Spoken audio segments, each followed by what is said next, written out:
首先，我要针对发生在台中星光三月百货的不幸事件，造成多人伤亡，表达哀悼之意。同时，我已经请行政院卓荣泰院长率领相关部会，协助台中市政府积极来解决各项的问题。我也希望后续的问题都能够顺利来解决。稍早，我召开了今年的第一次的国家安全高层会议。以下我将就今天会议的讨论，向全体国人进行报告。2025年是充满挑战的一年，也是充满希望的一年。当前的全球形势，民主世界正面临来自威权集团河流的共同威胁，中国过剩产能的倾销，不公平竞争对全球经济秩序造成破坏。新的一年开始，美国新政府组成之后，为了因应内外挑战，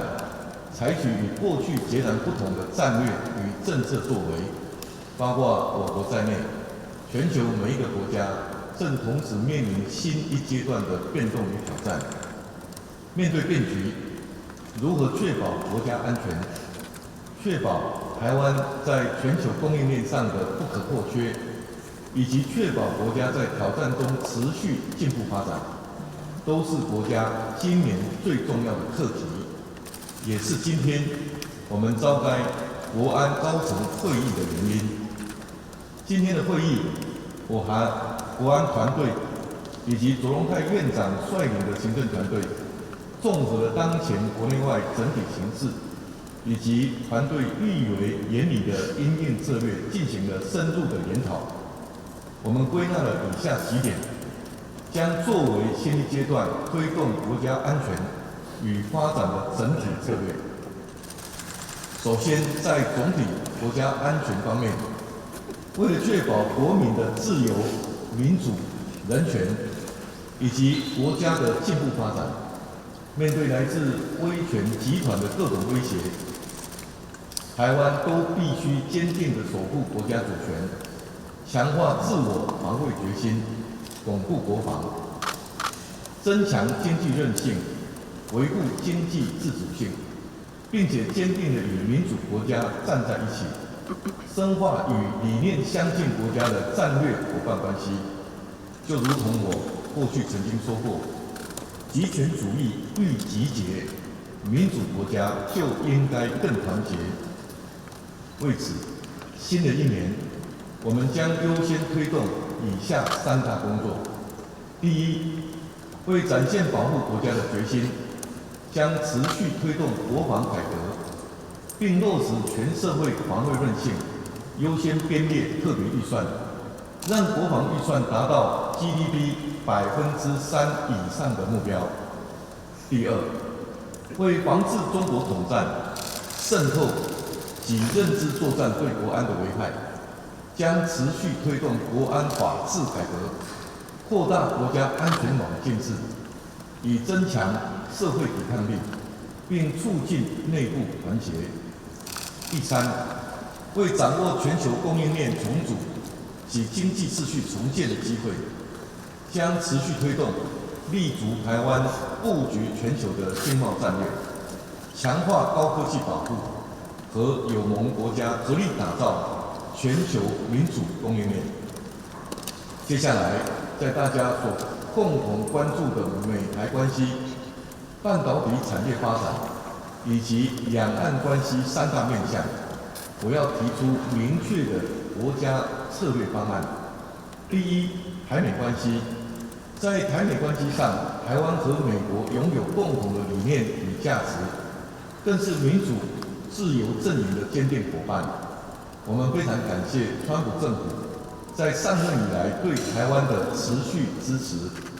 特别是在美日领袖联合声明重申，维持台海和平与稳定至关重要，是国际社会安全与繁荣不可或缺的要素，并且高度关注中国对区域安全所带来的威胁。事实上，台湾的民进党政府就是川普总统自第一个任期起就合作无间，并延续至今的国际伙伴之一。多项关键的先进武器，攸关台海区域安全稳定的自由航行，以及许多国际外交上的协助突破，都在这段时间落实。站在第一岛链及民主世界对抗威权的前线，台湾愿意，也将持续和美国在各层面的合作，共同追求区域的安定繁荣，实现自由开放的印太愿景。未来几年，或许在政策上各有变动不同，但台湾和华府之间的互信和紧密合作将会稳定而持续，国人可以放心。根据《台湾关系法》及6项保证，过去8年，美国宣布对台军售总计有48项，金额达到262.6亿美元。在川普总统的第一个任期内，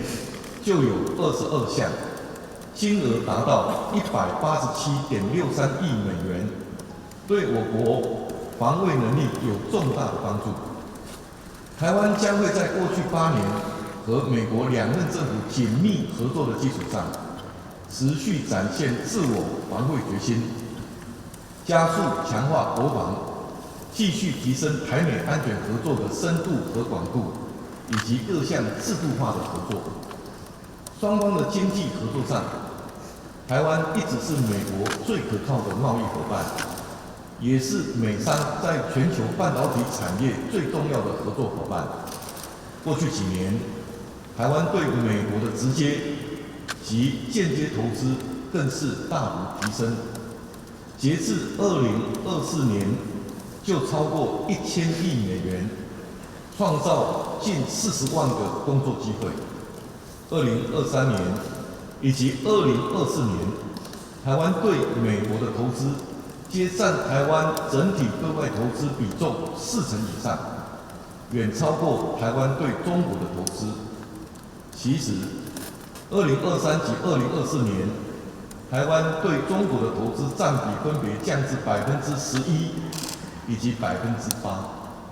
美国已经是台湾最大的投资对象。政府正在启动相关的规划，依据国家发展与建立安全供应体系的需要，由行政院全面盘点台美贸易合作的机会。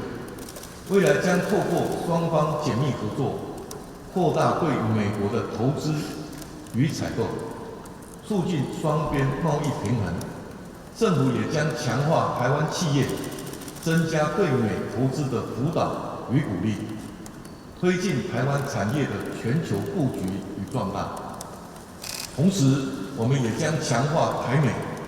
在 AI、先进半导体等技术开发，还有制造方面的合作，并共同维护半导体市场的秩序，从而形塑台美策略性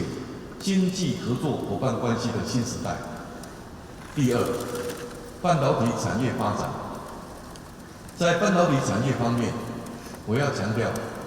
台湾作为全球最具实力的半导体大国，我们有能力，也有意愿来应对新的形势。面对川普总统对于我国半导体产业的关切，政府会审慎应对，强化台美沟通，增进彼此更多的理解。除了注意协助业者因应情势的挑战，我们更将提出全球半导体民主供应链伙伴倡议。我们愿意和美国等民主伙伴共同致力于打造更具韧性、多元化的半导体供应链，并运用尖端半导体的优势，建立 AI 晶片产业链全球联盟，以及高阶晶片关联产业民主供应链，以国际合作共创半导体产业发展的全新局面。面对川普政府各项新政，我们将秉持互惠双赢的精神，与美国政府保持紧密沟通的协商，让美方的新政府团队更完整了解台湾是美国重建制造业以及巩固高科技领导地位过程中不可或缺的伙伴。台美合作将创造共同的双赢。第三，两岸关系，在区域及两岸情势上，台美关系、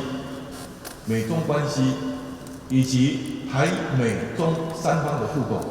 是全球瞩目的焦点。作为国际民主社会以及区域负责任的成员，我们希望台美关系的发展持续提升，也可以和美中关系形成良性循环，而非此消彼长的零和赛局。面对中国，台湾永远是负责任的一方，我们不卑不亢，坚韧沉稳，在两岸关系上坚持一贯的立场。我们捍卫国家主权以及守护民主自由生活方式的决心不变。